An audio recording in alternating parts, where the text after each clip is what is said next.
à notre troisième jour de notre deuxième semaine. Amen. Et nous parlons de la vie de consécration. Amen. Amen. Et ce soir, nous allons parler de deux éléments importants qui sont produits par la vie de consécration. Amen. Souvent on dit, mais je me consacre, je gagne quoi, je me consacre, j'obtiens quoi. Amen. Ce soir, nous allons voir ces deux éléments très très importants. Et je pense que quelqu'un sera béni au nom de Jésus-Christ. Alors nous avons commencé cette semaine par par deux ministères qui nous ont bénis. Amen. Nous avons été bénis par le leader, le pasteur Rabbi Le Conti, qui nous a enseigné, n'est-ce pas, sur la sécurité, sur la consécration. Un vrai chrétien doit voir sa vie, n'est-ce pas, mourir au profit du Seigneur Abba. Un chrétien consacré doit accepter de mourir pour que Jésus vive. C'est ça la vie de consécration.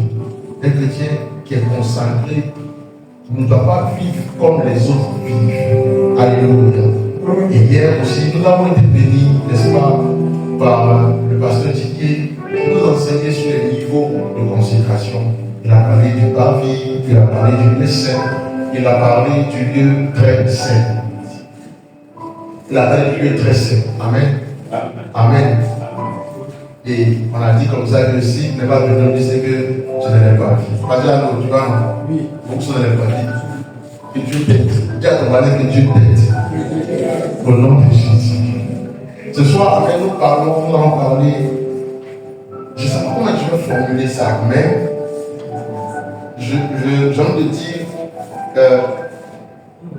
les éléments que produit la vie de consécration.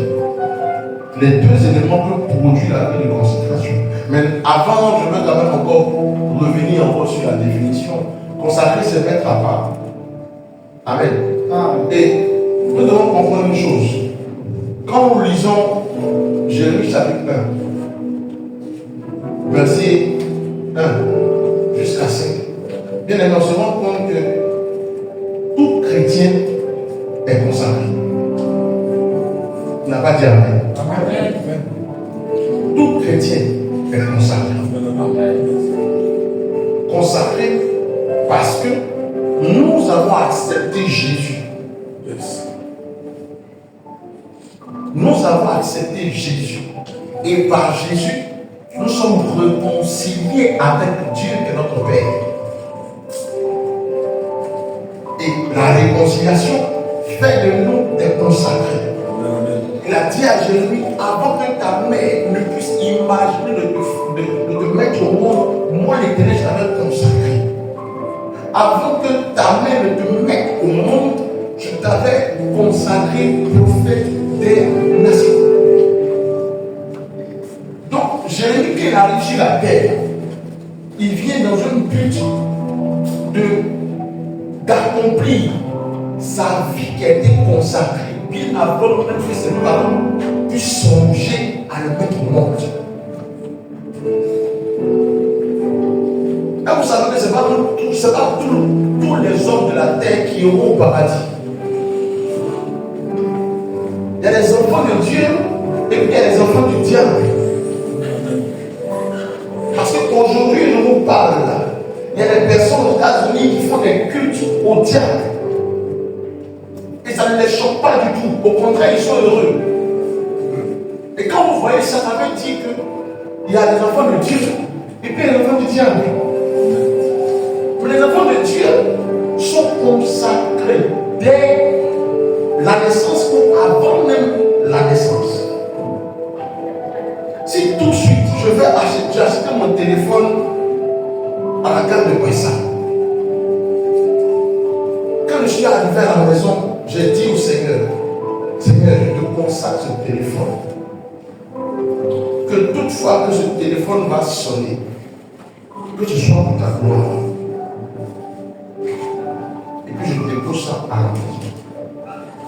Dès l'instant où je fais une prière spéciale pour ce téléphone n'a plus la même valeur que ce qu'il avait avant. Ce téléphone n'est plus un téléphone lambda. Non, c'est un téléphone consacré. C'est l'erreur que les chrétiens font le plus souvent. Non, j'ai accepté Jésus comme mon sauveur, mon Seigneur personnel. Je rentre dans les eaux du baptême. Je suis baptisé d'eau et d'esprit. Mais tu ne comprends pas que dès cet instant, le contrat est signé. Tu n'es plus adjoint qui n'a pas encore connu Jésus. Tu es adjoint qui a Jésus et tu es adjoint consacré. Amen. Dès l'instant où tu rentres dans les eaux du baptême, si tu es mis t'asseoir au bord du quartier avec tes camarades au grain, ta consécration t'empêche d'aller t'asseoir au grain.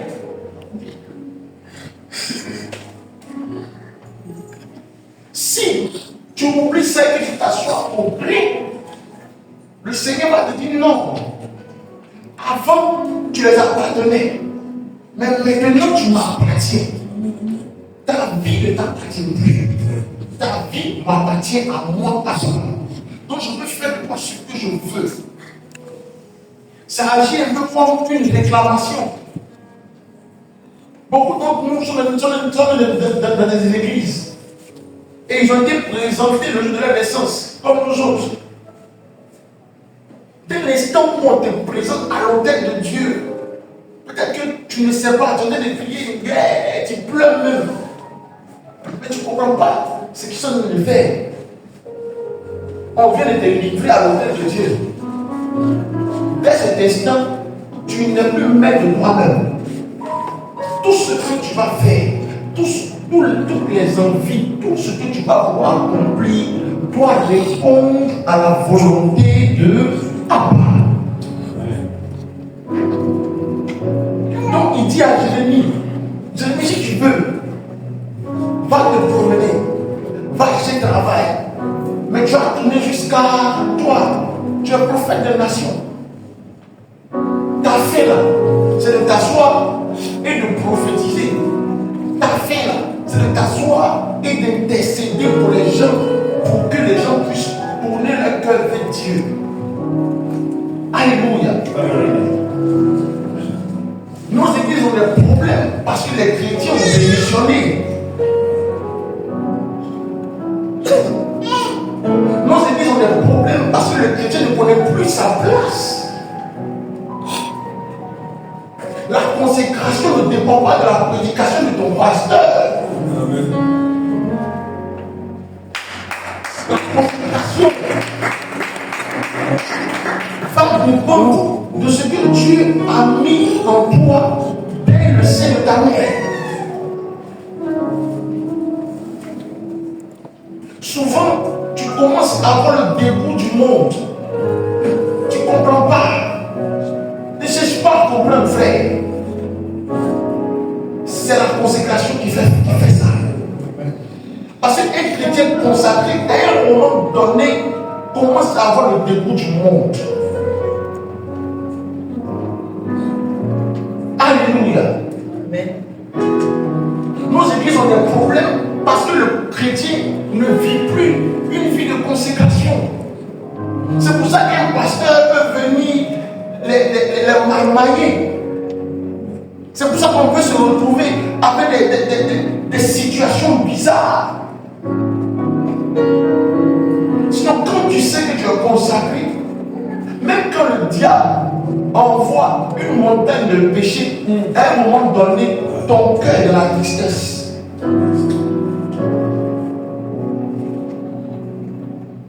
Quand on était un peu plus jeune pour l'Assemblée de Dieu, on avait un baromètre.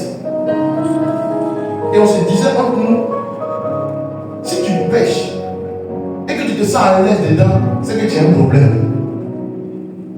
Mais si tu pêches et que quand tu rentres à la maison, il y a une tristesse qui te prend, c'est qu'on peut faire quelque chose pour toi. Parce que quand tu tu ne ressens plus de tristesse quand tu pêches, bien aimé, la porte de la rétrogradation est ouverte pour toi. Alors quand tu franchis la porte de la rétrogradation, ça devient compliqué. Mais rétrograder là, ce sont les chrétiens les plus difficiles au monde. Ils peuvent venir rétrograder à la maison de Dieu. Frère, il connaît la Bible que toi. Il est déjà passé par là. Tu vas parler ici, il va mettre ici. Tu vas aller là-bas, il va mettre là-bas. Il connaît, il maîtrise la Bible que toi. Le consacré ne calcule pas les événements, ne calcule pas les situations difficiles. C'est quand tu es consacré, tu te dis que même quand le vent va souffler, ton Dieu ne va pas t'abandonner. Le vent qui souffle est juste une opportunité pour toi de te rapprocher de ton papa. La plupart des rétrogradés, quand tu leur poses la question, on te dit non, j'attendais une situation, je n'ai pas vu la main de Dieu, donc, cher. Ça veut dire que toi-même, ta consécration, ton acceptation à Christ est douteuse. Alléluia. Amen. Alléluia. Frère, c'est une opportunité pour nous de nous avoir de nous recalibrer. Parce qu'aujourd'hui, peut-être que tu es là avec nous. Demain, Abba va t'envoyer peut-être dans un autre pays. Dis Amen. Arrivé là-bas, ta consécration doit mettre la différence. Quand on te voit, on doit savoir que toi, tu n'as pas la même mentalité que les autres. Tu ne peux pas être corrompu. Aujourd'hui, beaucoup de chrétiens se laissent corrompre. Frère, ne regarde pas la réalité d'aujourd'hui. Regarde la vérité de demain. Parce que c'est la vérité de demain que Abba a écrit sur ta vie. À force de regarder la réalité d'aujourd'hui, ton cœur risque d'être détourné. Et tu risques de tourner le dos à Abba. Pardon. Reste fidèle à ce que Dieu t'a dit. Au nom de Jésus-Christ. Je parle ce soir des deux éléments que produit la vie de consécration. Bien aimé, je confirme par les Écritures que les deux éléments que produisent la vie de consécration sont l'autorité et l'onction. Quand tu as une vie consacrée ou quand le Seigneur te consacre, il y a deux éléments qui t'accompagnent et qui doivent t'accompagner. C'est l'autorité et c'est l'onction.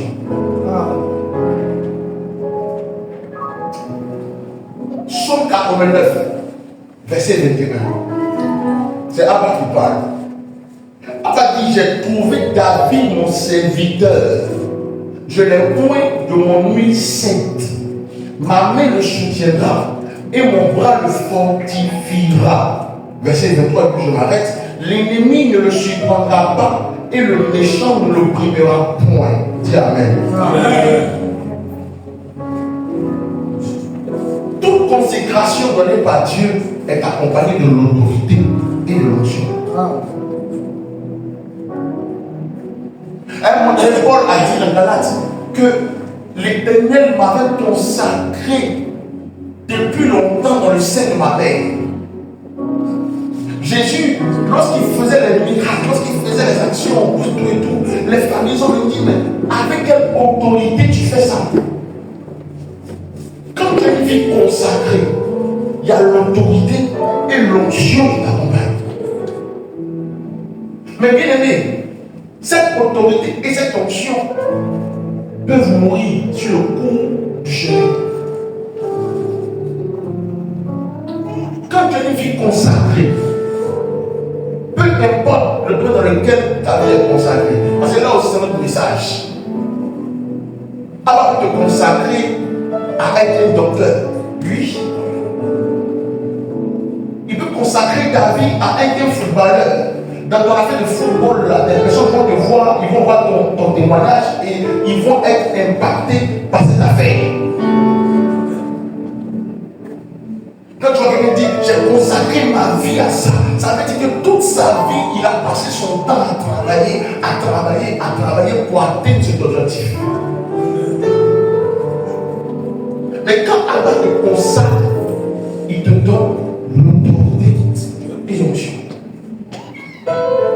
Maintenant, l'autorité qu'il te donne là, qu'est-ce qui fait développer cette autorité? L'autorité que Allah te donne dans la vie de consécration est développée par le service de Dieu. C'est dans le service de Dieu que ton autorité demeure. C'est le service de Dieu que ton autorité s'accroît. C'est le service de Dieu que lorsque tu commences à parler aux esprits de ta famille, ils commencent aussi à prendre la fuite. Amen. Il dit, j'ai quoi? Il dit quoi? J'ai fait quoi? Il dit, j'ai trouvé David, mon serviteur. Quand on parle de service, le chrétien a peur. Pour le chrétien, quand on parle de service, on parle de pasteur, on parle de prophète, on parle d'évangéliste. Frère, dès l'instant où l'Éternel te choisit dans ta famille, comme celui qu'il a consacré pour aider cette famille, tu dis automatiquement son serviteur. David a été choisi dans sa famille, mais l'Éternel l'appelle mon serviteur. Mais quel type de serviteur David était? David était un serviteur pas selon ses appréhensions, pas selon ses désirs. Il était un serviteur selon Dieu. Tant que tu seras le serviteur selon Dieu, l'Éternel va faire en sorte que ton autorité puisse grimper, aller de gloire en gloire.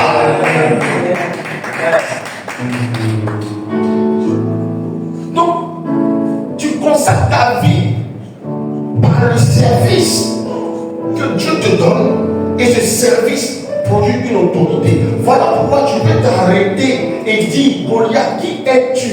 Goliath, tu viens contre moi avec l'épée, mais moi je viens contre toi au nom de l'Éternel des armées. C'est une question d'autorité.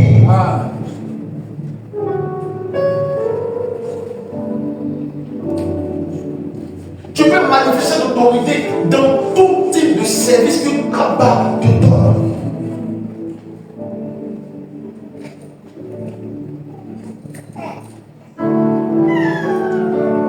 Alléluia.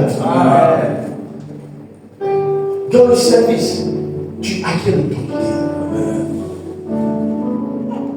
Tu es dans une famille, tu sais que ta vie n'est pas pareille que ton frère et ta soeur. Tu sais qu'il y a quelque chose que Dieu veut faire pour toi. Mais pour savoir, c'est là que tu entres dans une vie de consécration.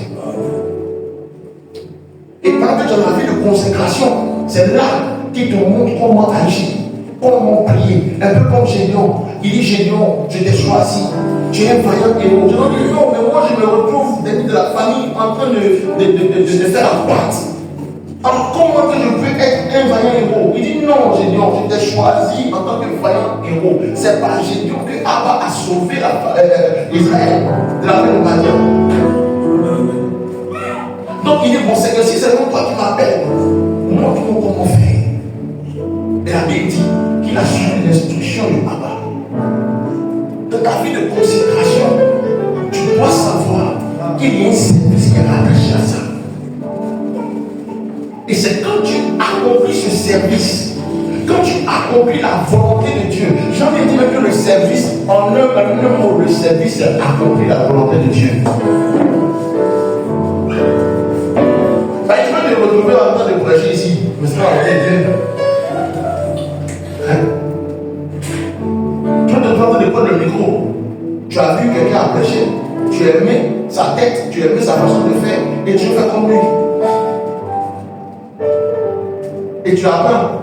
On apprend à prêcher. Aujourd'hui, il y a des gens, on apprend à l'université. C'est pas ça. Mais qui t'a dit que c'est sur à quoi de parler? Dieu peut t'appeler dans la famille à être docteur. Mais pendant que tu es en train d'accomplir, tu es en train d'aller vers l'accomplissement de cette pensée de Abba. Tu es en train de rendre service. Tu deviens serviteur de Abba.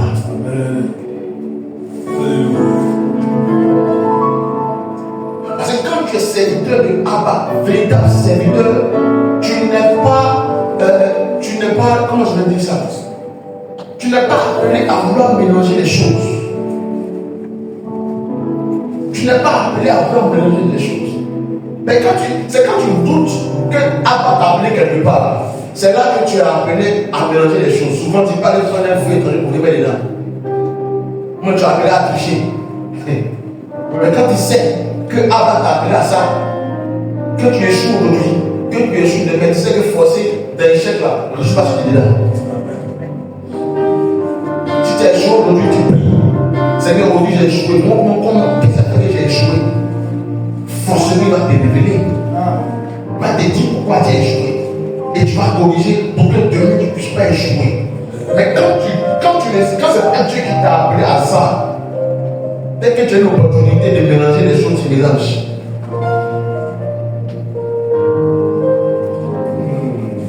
Alléluia. Non, je sens que je dois passer mon cours. Mais qu'on pousse là, on peut avoir ça comme ça. On doit payer d'abord. Tout le monde paye. Si tu commences à penser comme ça, c'est dire que toi-même tu n'es pas convaincu que Abba t'a appelé à faire mon cours. Alléluia. Parce que normalement, si vraiment cette conviction, si vraiment cette ligne-là vient de Abba, tu ne peux pas douter. Tu sais que même si 5 ans ne sont pas de ta poche, tu vas voir.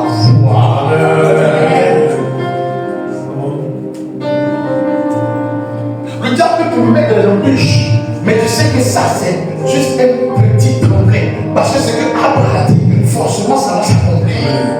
Ce que Abba dit sur ta vie est le service que Dieu te donne d'accomplir. Bien aimé, quel est le service que Dieu te donne d'accomplir? Parce que si tu connais le service que Dieu te donne d'accomplir, tu seras forcément obligé de travailler à la consécration pour accomplir ce service.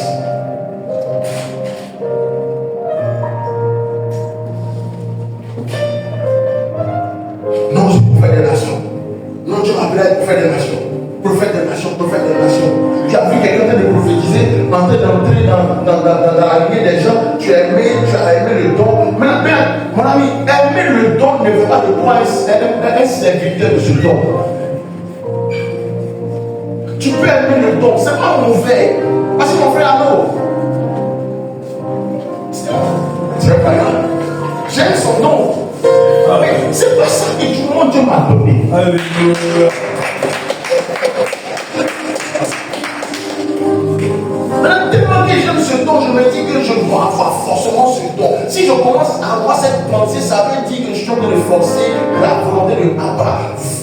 Forcer la volonté de Abba m'envoie à la dérive, m'envoie à aller faire des choses qui n'ont pas été appelées de faire. Si lui il a gêné un mois pour avoir son don, qu'est-ce qu'il me fait dire que je dois aussi gêner un mois pour avoir son don? Mon ami, dans le service de Dieu, c'est Dieu même qui coordonne les choses.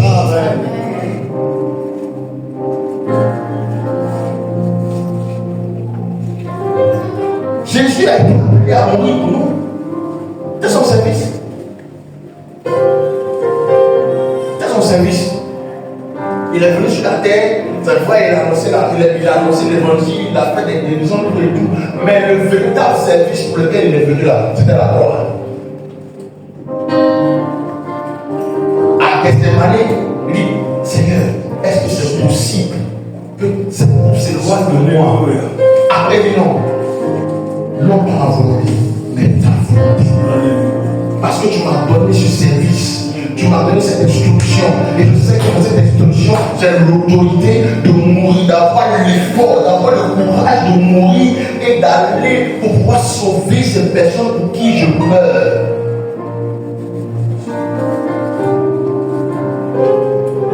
Le service te donne l'autorité.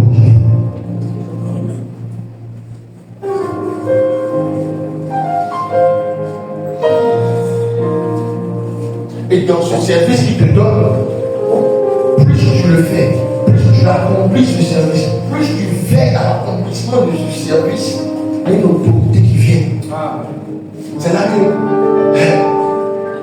commander et les choses vont changer. Tu peux commencer à déclarer et les choses vont changer. Tu vois quand même, quand tu commences à prier, quand tu commences à déclarer, les choses commencent à prendre une autre forme. On dit, mais toi tu n'es plus normal, frère. Toi tu n'es plus normal, mais tu es resté fidèle au service de Dieu. Alléluia. Après l'autorité, il y a l'onction. L'onction de tout le monde aime. Ah, il y a l'onction, il y a l'onction. Frère, l'onction fait de toi un élu.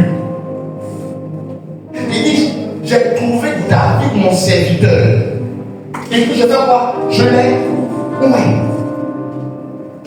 Ça veut dire que ce que David a dit ici, ça s'est passé avant que Samuel ne soit envoyé dans la maison d'Isaïe. Parce qu'il dit, j'ai trouvé. Et puis je fais quoi? Je l'ai oué. Il dit mon serviteur. Alors que quand Samuel est parti voir la famille d'Isaïe, Dieu lui a dit ne regarde pas à l'apparence, mais regarde au cœur. Donc le serviteur dont l'Éternel parle ici était rattaché au cœur de David. Il a vu en David un cœur qui pouvait aller partout avec lui. Et il dit que je l'ai oint. Quand il a oint David a été présenté dans sa famille. Alléluia. Donc l'onction vient, n'est-ce pas, apporter un point d'honneur qui fait de toi un élu. Qui fait de toi un élu. Amen, amen. Mais laisse-moi te décourager. Tu peux être élu sans être serviteur. Donc tu peux être serviteur sans être élu.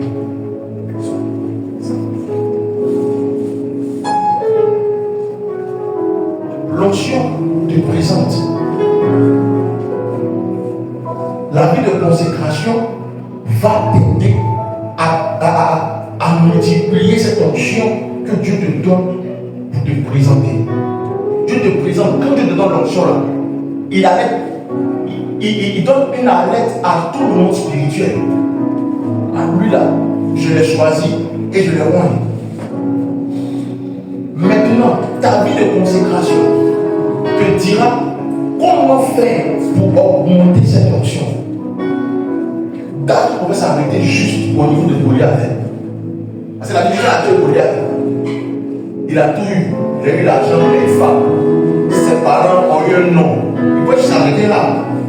Mais l'onction que Dieu avait mis sur David a fait que David était obligé d'aller encore en intimité avec lui. C'est ce qui a fait que David a été l'un des rois les plus, je dirais, sanguinaires, excusez-moi du terme. L'onction qu'il lui a donnée était une onction pour pouvoir combattre, pour pouvoir mettre Israël à un niveau excellent. Donc ta vie de consécration te donne de travailler à avoir l'onction. C'est comme quelqu'un qui est dans un domaine. Pour réussir, il fait bien l'onction. Pour être spécial, il fait bien l'onction. Il y a beaucoup de docteurs. Mais pourquoi il y a des docteurs qui sortent du lot? Il y a beaucoup de footballeurs. Mais pourquoi il y a des footballeurs qui sortent du lot? Où ils prennent cette force de travailler plus que leurs camarades. Où ils prennent ce sentiment de non-découragement, d'aller au-delà de leurs camarades. Après que les camarades dorment, eux, ils s'arrêtent sur le terrain et puis ils passent tout leur temps à tirer coup franc, à tirer coup franc, à tirer coup franc. On dit, mais toi, tu n'es pas fatigué. Lui, il sait ce qu'il cherche. Mais le fait qu'il ne soit pas fatigué, c'est l'onction que Dieu lui a donnée. Chez les païens, on dit l'aura. Quand vous voyez que ça, aujourd'hui, avec son âge, il joue encore. Quelqu'un qui fait 3000 abdos par jour, ça c'est l'augmenté. Bon, d'où vient cette force de faire 3000 abdos par jour? C'est son onction.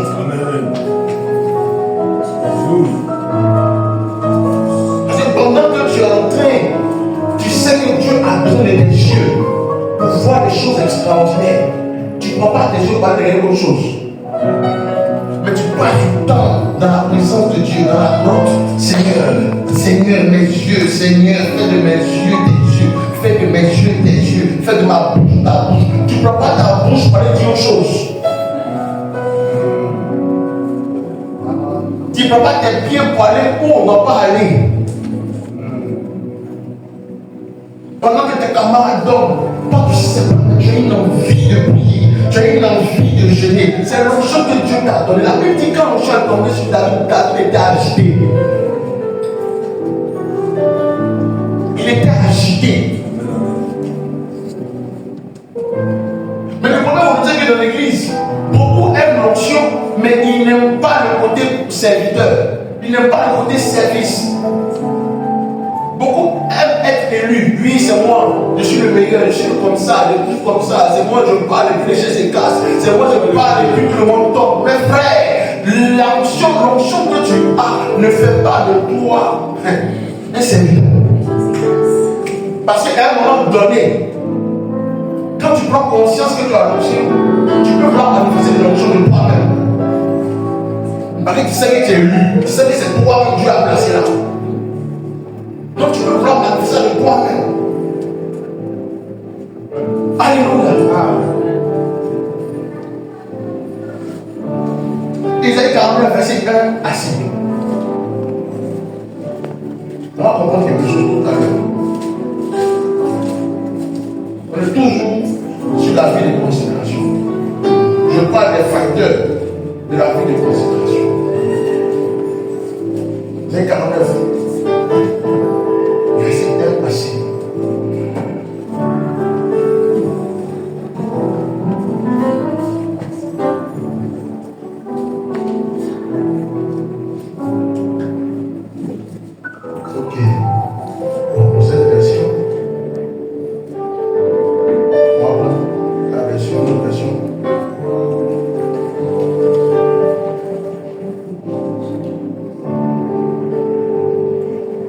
De Cyrus le point.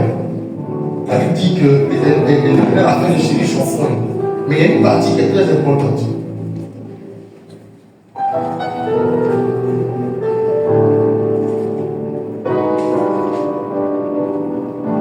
Isaïe 45. Je suis le passage d'Isaïe 45. Verset 4. Non, verset 4. Isaïe 45, verset 4. Voilà. Il dit, pour l'amour de mon serviteur Jacob et d'Israël mon élu. Jacob et Israël c'est la même personne. Jacob et Israël c'est la même personne. Jacob était le serviteur de la famille. Mais il dit, pour l'amour de mon serviteur Jacob et de Israël mon élu. Quand il a croisé le Seigneur, quand il a croisé l'ange, son nom Jacob a été changé en Israël. C'est de ce nom que, n'est-ce pas, les nations d'Israël sont sorties.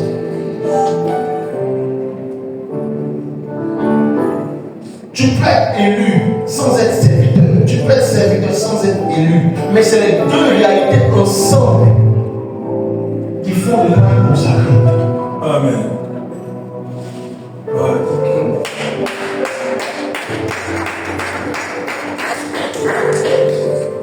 C'est les deux réalités ensemble qui font de l'âme consacrée.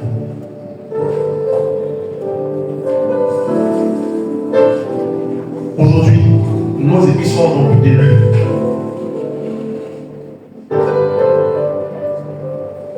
Nos églises sont remplies d'élus. Mais Dieu peine à trouver des serviteurs.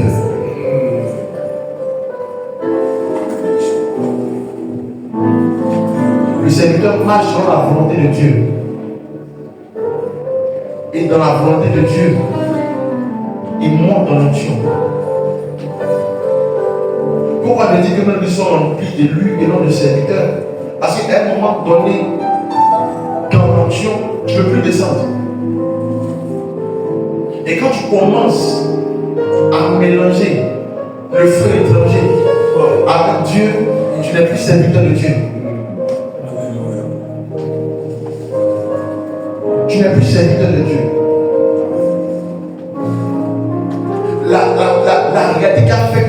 ton élection va évoluer sur ton côté serviteur de Dieu. Ah Seigneur, pourquoi c'est toujours moi? Pourquoi c'est toujours moi? Mais c'est toi qui l'as choisi. C'est toi qui l'as choisi. C'est toi qui l'as choisi. Et si tu as choisi, tu es obligé d'accepter sa volonté. Et dans cette volonté, une onction, une élection particulière va venir sur ta vie. Tu n'es pas appelé à n'importe quoi. Tu n'es pas appelé à venir accompagner les autres. Quand toi-même tu t'assois et tu sais qu'il y a quelque chose de particulier en toi. Tu sais que tu n'es pas pareil avec ton frère et avec ta soeur. Tu sais ça. Mais tu refuses. Mais plus tu refuses, plus Abba te regarde. Plus tu refuses, plus ta vie n'évolue pas. Si tu veux fonctionner seulement dans l'onction, comme maman disait une fois, tu vas prendre l'ascenseur, tu vas arriver. Même matin, ascenseur va quitter en haut pour toi. Boum. Et d'autres personnes, eux, ils prennent l'escalier un peu. C'est que dans la dimension du service de Dieu, il y a les épreuves.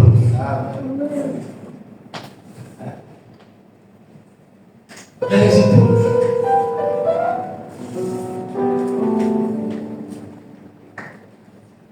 Je suivais le témoignage. Je vais terminer par là. Je suivais le témoignage du prophète Abou Sévère avant-hier. J'ai été choqué par son témoignage.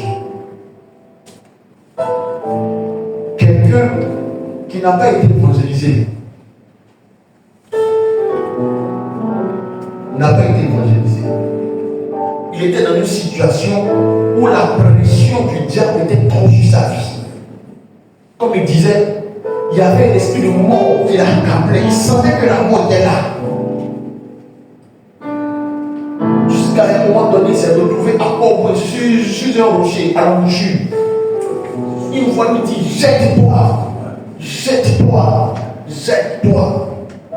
Il s'est jeté. C'est littéralement jeté en fait. Mais il y a une autre fois, il y a une force qui était de nulle part pour le ramener. Et il a commencé à pleurer. Et quand il est rentré le soir à la maison, il s'est assis et puis il a fait cette prière simple. Il dit, Seigneur, si c'est toi qui as créé les arbres, tout ça, et que si c'est toi qui m'as créé, je suis fatigué, il faut me délivrer. Je suis fatigué, il faut me délivrer. Et c'est comme ça, il a dormi le soir, et quand il s'est relevé le lendemain, il a eu une envie soudaine de prier. Quelqu'un qui ne connaît pas Dieu s'élève et puis l'envie de prier. Il a prié, il a commencé à chercher une église, d'après lui, une église où on prie beaucoup. C'est là que tout est parti. Mais quand vous voyez cette vidéo, vous vous rendez compte que il était d'abord serviteur de Dieu. Il ne pensait pas à lui. Il ne pensait pas à manifester d'abord l'onction. Mais de toute façon, il savait qu'il était élu par l'onction que Dieu l'avait accordée. Mais le plus important, il faisait d'abord la volonté de Dieu. Il pouvait faire une croisade, il peut parler de Jésus pendant 1 heure, 2 heures de temps. Et pendant qu'il parle de Jésus, on ne sait pas ce qui se passe. Rapidement, comme ça, l'atmosphère change. La scène est remplie d'onction. C'est le miracle.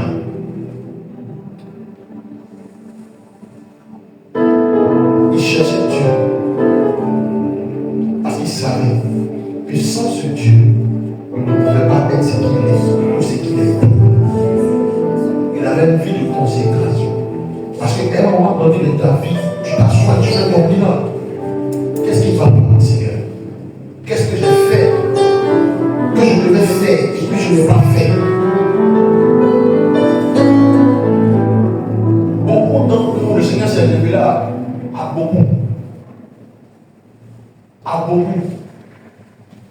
Mais on refuse d'être le serviteur ou la servante que Dieu veut qu'on soit.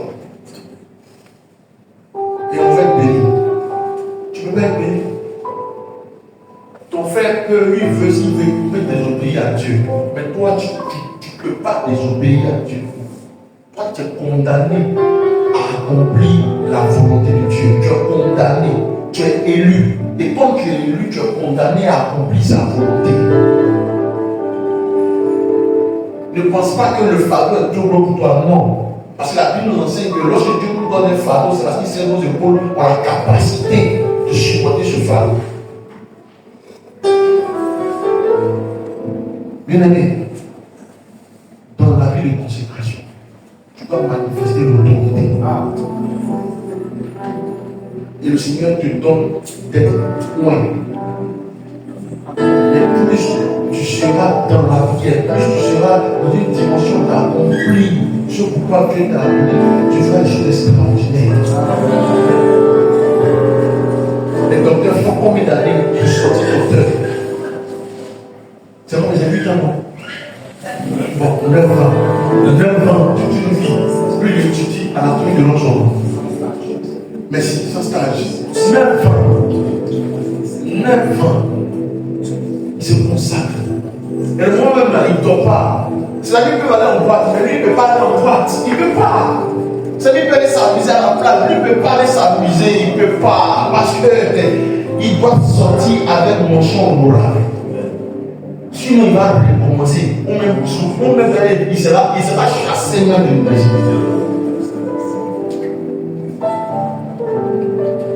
Là, on voyait les petites cliniques, on dirait boutique là. Posez-moi des questions.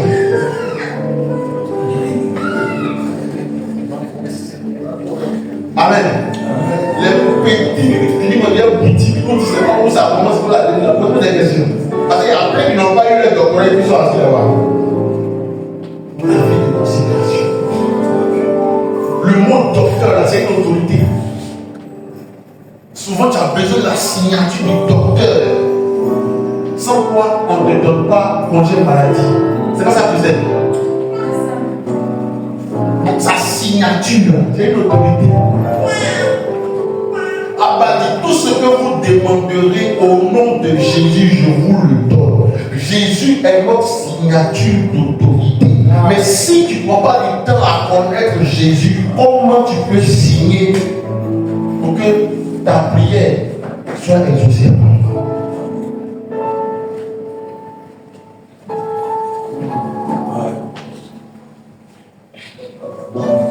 Il y a beaucoup à dire sur la vie de consécration. On peut parler de beaucoup de personnes. On peut parler de Daniel. Daniel et ses frères qui n'ont pas été corrompus. Daniel a su qu'il était consacré. Quand tu lis bien le chapitre, tu te rends compte que quand ils sont arrivés à Babylone, le roi dit bon, choisis des juifs de sang royal. Des juifs de sang royal. Et des juifs qui sont intelligents et qui ont la sagesse. Mais pourquoi lui demande des juifs de sang royal? Pourquoi il ne demande pas des Chaldéens ou des Babyloniens? Et puis c'est les juifs qui demandent. Parce qu'ils savaient que les Juifs avaient une consécration particulière. Donc eux tous, on les prend, tous des Juifs, tous des personnes qui connaissent la loi de Moïse. On les prend, on les met quelque part et on commence à les apprendre comment on fonctionne, comment Babylone fonctionne. Et la Bible dit que dans ça, le roi demande qu'on leur donne de la nourriture de sa table et du vin de sa table. Arrivé devant Daniel, Daniel dit non, je ne peux pas manger ça. Parce que Daniel savait que si ça s'amusait à toucher ses repas, sa vie de consécration était morte. Il y a des choses que tu as mangées qui ont fait que ta vie de consécration est restée à zéro. Il y a un feu qui est rentré en toi qui a fait que ta vie de consécration s'est annulée. Alléluia. Et la Bible dit, il a dit au chef de dénommé, donne-moi 10 jours seulement. On fait par 10 jours, tu me donnes les nuits pour manger. Mais je ne veux pas boire le vin du roi. Je ne veux pas boire les mains du roi. En réalité, pourquoi est-ce que les mains du roi et le vin du roi étaient souillés? Parce que le roi mangeait de l'existence qui était consacré à l'éternel depuis Canaan. Quelque chose qui est consacré à Dieu, quoi? toi, roi de Babylone, tu n'as pas le droit de venir t'asseoir et manger dedans avec tes sujets. Donc automatiquement, tout ce qui est consacré et que tu prends pour mettre dans un lieu souillé, l'Éternel souille cette chose. Si un homme ou une chose qui est consacrée à l'Éternel ne joue pas le rôle de la consécration, l'Éternel lui-même il jette la malédiction sur cette chose. Donc il a jeté la malédiction sur ces ustensiles dans lesquels le roi mangeait avec ses sujets. Donc quand ça arrive chez Daniel, il dit non. Le roi quand il mange, il grossit. Mais ça là, je sais où c'est piqué. Je ne peux pas manger ça parce que c'est souillé. Donc automatiquement, il fait le deal avec M. des ennemis et il commence à manger des légumes. Et la Bible dit en 10 jours, il était plus en Grèce que les autres juifs qui mangeaient la nourriture du roi. Alors que eux tous, c'était juifs, eux tous, ils venaient d'Israël. Eux tous, ils connaissaient la loi de Moïse. Mais Daniel et ses frères ont compris qu'il y avait un problème là. Quand quelque chose est consacré et tu prends pour envoyer ça quelque part, l'Éternel envoie la malédiction. Si tu es consacré à intercéder, frère, ne prends pas ta bouche pour aller critiquer. Intercède. Si tu es consacré à prier pour les malades, prie pour les malades. Ne demande rien en retour. Parce que toutefois tu vas demander quelque chose en retour, la malédiction va venir sur ta vie. Et c'est là que tu vas penser que l'onction est là pour te sauver, mais alors que tu as commencé à allumer le feu, rien ne va se passer. On dit oh, les ustensiles qui sont quittés en Israël étaient consacrés. Mais le roi a utilisé ça pour sa sang des hommes, pour son propre plaisir. Tout ce qui est consacré ne doit pas répondre au plaisir de l'homme, mais doit répondre au plaisir de Dieu. Alléluia.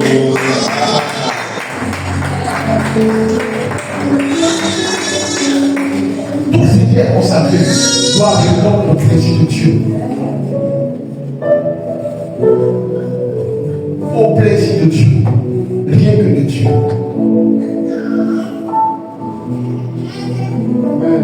Tout ce qui est consacré doit répondre au plaisir de Dieu. Parce que quand ça ne répond pas au plaisir de Dieu, la mort frappe. Ce qui a frappé pour ça, là, l'Éternel fait tomber, toi tu t'en vas attraper. Est-ce que tu t'es consacré pour ça? Est-ce que tu t'es consacré pour ça? La seule personne qui avait la capacité de toucher l'âme de l'Éternel, c'était David. Parce qu'il avait l'onction, il avait les 3 dimensions. Roi, sacrificateur et prophète. Donc lui, il va toucher l'âme de l'Éternel qui transportait la présence de Dieu. Mais toi, tu n'étais pas consacré.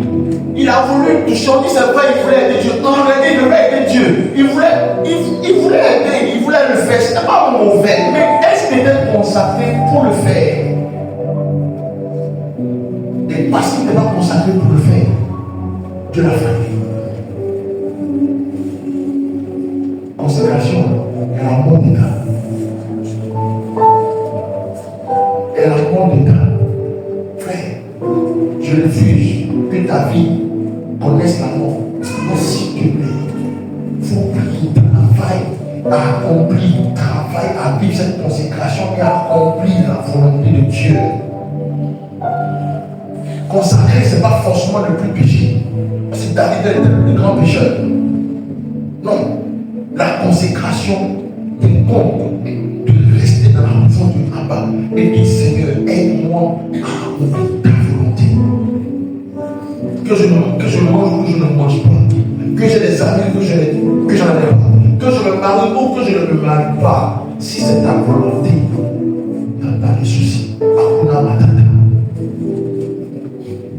Alléluia. Amen. Alléluia. Amen. Alléluia. Amen. Quand tu es consacré, tu sais qu'aujourd'hui Dieu peut t'envoyer au 10e étage. Demain, il peut te ramener à l'étage 0. C'est lui qui gère ta vie. C'est pas quelqu'un. C'est lui qui conduit ta vie. C'est pas quelqu'un.